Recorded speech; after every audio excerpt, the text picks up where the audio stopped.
Hi everyone, Jana O'Hara here, and I had to take early retirement. Now what? What do you do if you can't find another job because of health issues? That was my main thing. I was working a job and the conditions on the job irritated my sinuses so bad. I had a massive cyst in this entire cavity that they had to take out, and that was back in 2019. And then in late 2021, I was diagnosed with having multiple.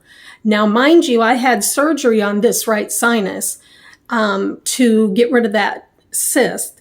But due to the work conditions, it was still irritating. I was wearing a mask even before the mandates went out. And so I left the job and I filed for disability. Well, through 3 times of being turned down and, the court case and everything, nothing came of that. So I went ahead and in 2023, I went ahead and retired, took early retirement at 62.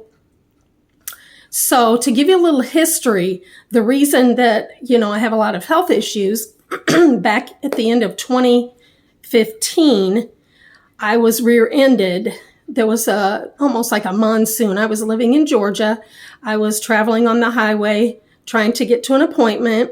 And if any of you have driven through Georgia in rush hour, you know what it's like. So I got off the highway. I was sitting at a light and someone rear-ended me. My car caught on fire. And thank God it was the monsoon rains. That's what put the fire out, because it took the fire department and first responders 45 minutes to even get to the scene. Then they had to decide which hospital to take me to because all of them were busy. So I had hit the steering wheel twice. My airbag never came out. I was driving a Chevy Spark. And if you know what a Spark is, it's very tiny.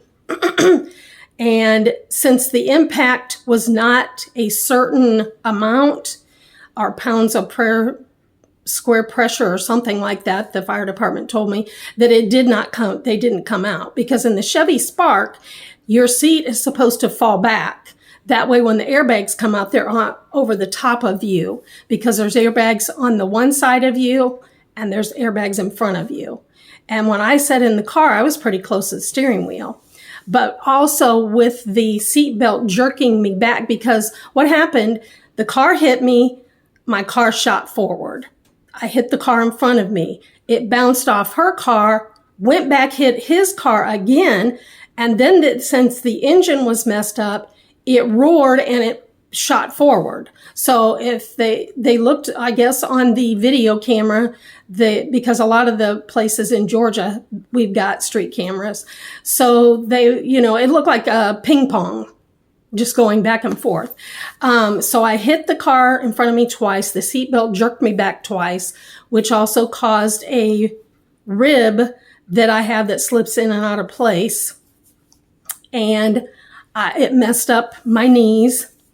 So in 2016, the following year, I ended up having rotator cuff tendon surgery on the left one. It just was not healing.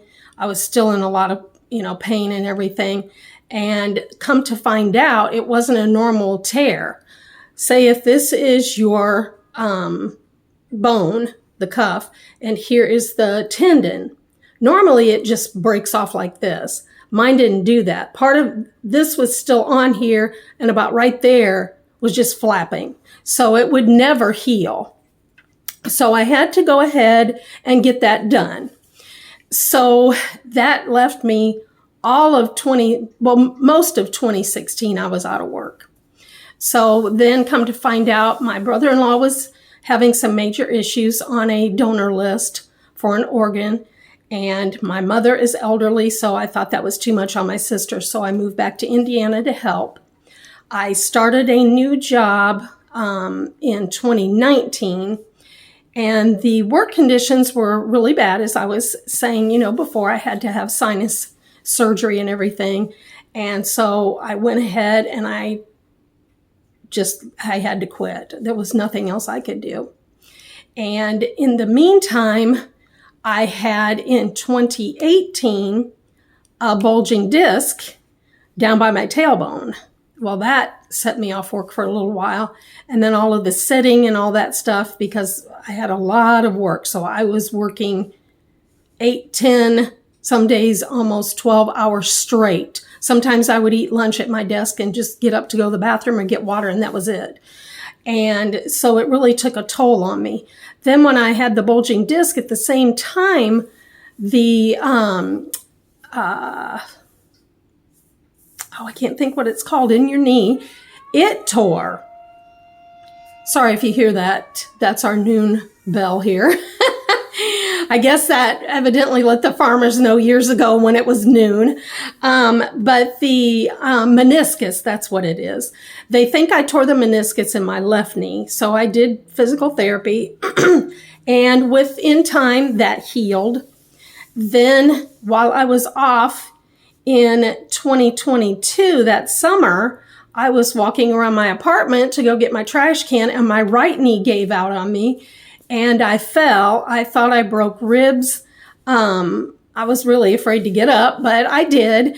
And I was in a lot of pain for weeks, but they think I tore the meniscus in my right knee. So I started doing aquatic therapy for that. Now that is finally healed, thank God, and no surgeries. Don't want any surgeries. Believing in God's healing. I am a Christian, and I just believe that prayer helps and God will heal. So I just wanted to come on here, give you a little bit of history on that. The reason that I had to leave jobs, and I have a hard time finding another job because they just can't accommodate me for everything. And also throughout the years, I have what is called MGD, meibomian gland dysfunction. In your eyelids, you have glands that are called meibomian glands. And every time you blink, every time you blink, it distributes oil in your eyes. And that covers your tears. So every time you blink, that covers those tears, and it keeps any air or heat or anything from irritating your eyes. Well, mine have been clogged for years, and I just can't seem to get anybody that can help me. Now, there are treatments that you can get, but the insurance does not cover them. And the one treatment is almost $1,400 or $1,600. That's out of pocket, and they usually want that up front. I don't understand why insurance is not covering that, but that's why I have these little things here on the sides of my glasses, because I can't stand air. I've been really suffering this winter with the heat. It's been so cold here in Indiana. And for the last 2 weeks, we've had to crank the heat. And I'm not used to that. I don't keep my place very hot. And so I wanted to come on here and give you a little background history on that, of my health issues. So it's hard for me to find a job. I can't be on the computer like I used to. I can't stand for long periods. I can't sit for long periods, or at least I'm not supposed to, because if you do, that can cause more issues with the back. And for the rest of my life, I cannot lift over 10 pounds. That's another issue. I can't push, pull, or lift over 10 pounds. And you don't realize even like a gallon of milk is 8 pounds. So, it really limits you. So I went ahead, like I say, I might be sounding redundant, and sorry about that, but I did go ahead and take early retirement. And during the time when you are waiting on disability, you're not allowed to work, or at least they don't want you to. So that takes, if you have any savings, 401k, anything, that takes that. So taking early retirement, yes, I took a cut. But there's no guarantee that by the time I turn 67 or 68, that there's going to be any left. So I decided to take mine now. And yes, lower payments. But there are things out there for senior citizens. You can get rides places that don't cost you as much, or sometimes it's free. You can get, if you are low income, there are a lot of things that you can get. There's a thing called LIHEAP, which is Low Income Heating and Energy Assistance Program. Then they also have SNAP benefits, which some people call it food stamps. You can get, there are senior commodity boxes, which are food that they bring you in boxes. I haven't tried it yet. I need to look into that. You can also call your council on aging. There are just so many programs with seniors that are living on low income. I normally don't like to give out my personal information like that, but I feel like, there are a lot of people that have had to take early retirement or thinking about taking early retirement. I don't really regret it. Yes, it is a lower amount, but what do you do if you can't find a job where they can accommodate you? I had worked a part-time job where I wasn't having to be on the computer that much, and that would have been great, but the person came back. And then the job came open a little while later, but at that time I was looking to move back to Georgia. I'm not back there yet, hopefully soon, or somewhere, wherever the Lord is leading me, that's what I'm going to do. I just want to be led by the Lord. He has sustained me through this whole thing. He has provided for me. There are just so many wonderful things out there for us as senior citizens. I mean, you don't need to feel bad. I know a lot of people don't like to, go get any kind of assistance, but you know what? God does not like pride. We have to swallow our pride. I've been working since I was 15 years old. I've had very little time off, only for surgeries or whatever. And most of the time I was working. And so I feel like, I have paid into the system throughout the years. I'm not somebody that sat around doing nothing. So I just feel like that, don't think about that. You're not using anybody unless you are trying to get over. But just be honest. That is the most important thing. Be honest.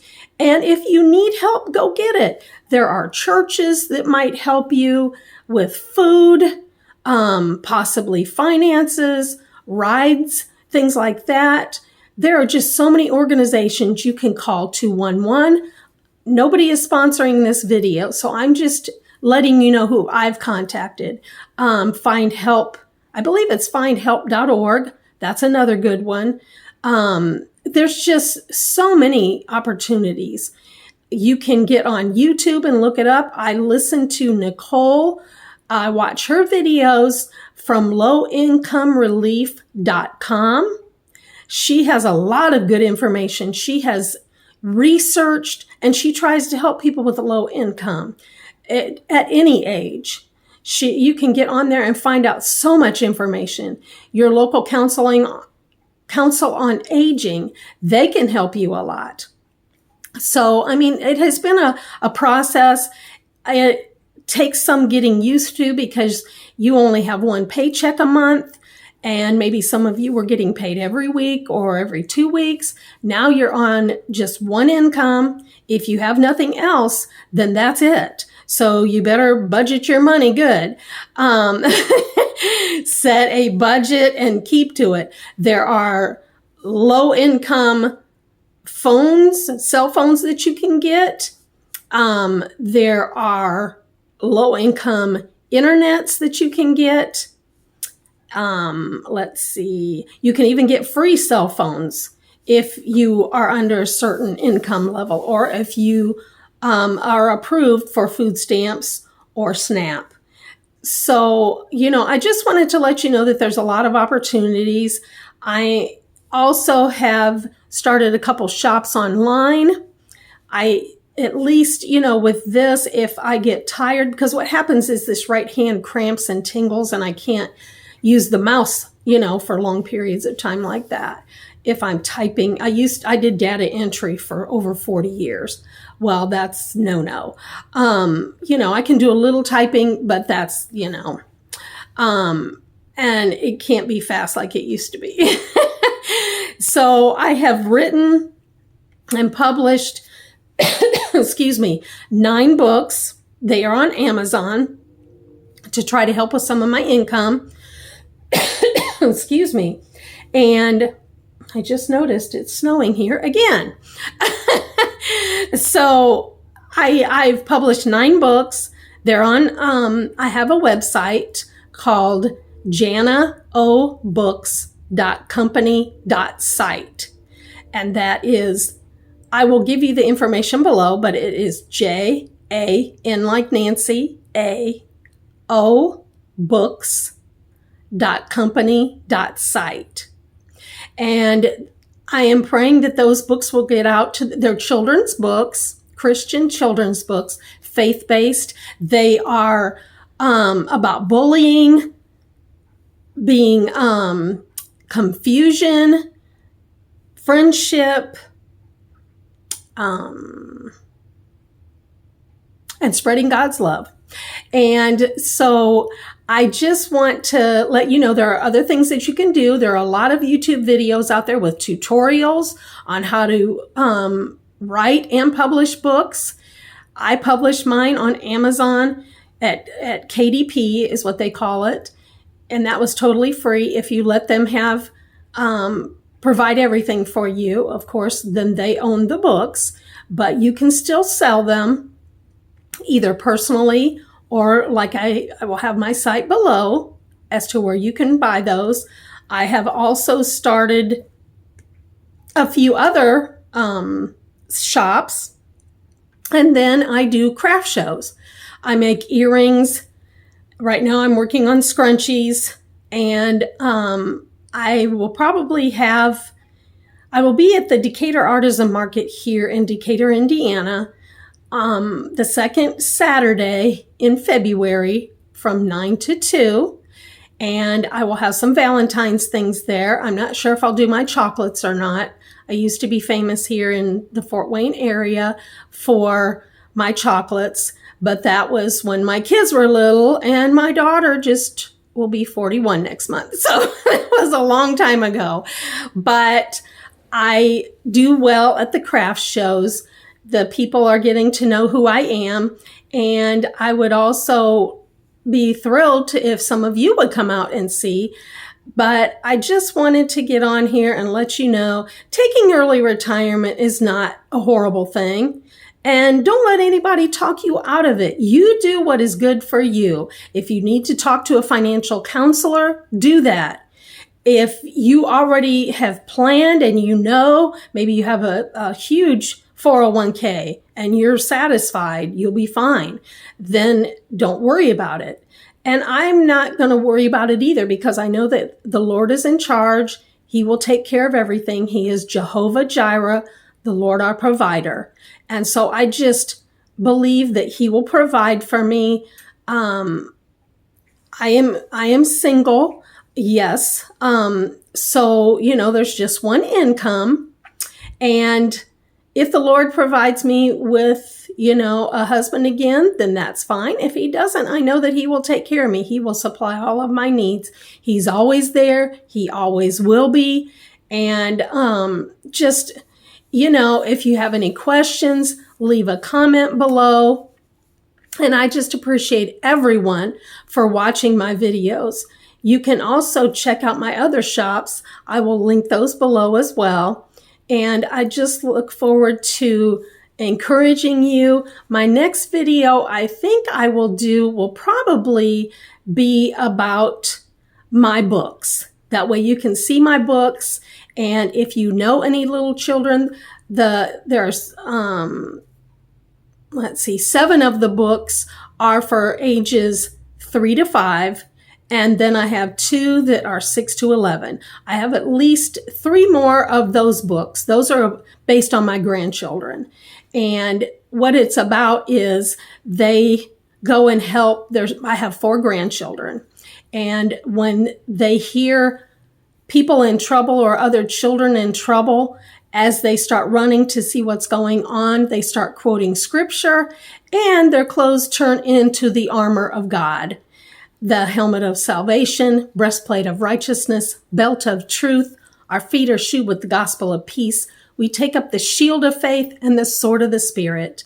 And as they're running, their clothes change like they're superheroes, and they go and they calmly start talking to others about the Bible scriptures and how to love others and spreading love instead of hate, bullying, all of that. Our children are living in such confusing times, and they shouldn't have to be dealing with all of this. So I just want to thank you all for watching this video to the end, and I will be posting probably tomorrow again. So just have a wonderful, blessed day, and I will talk to you later. Bye.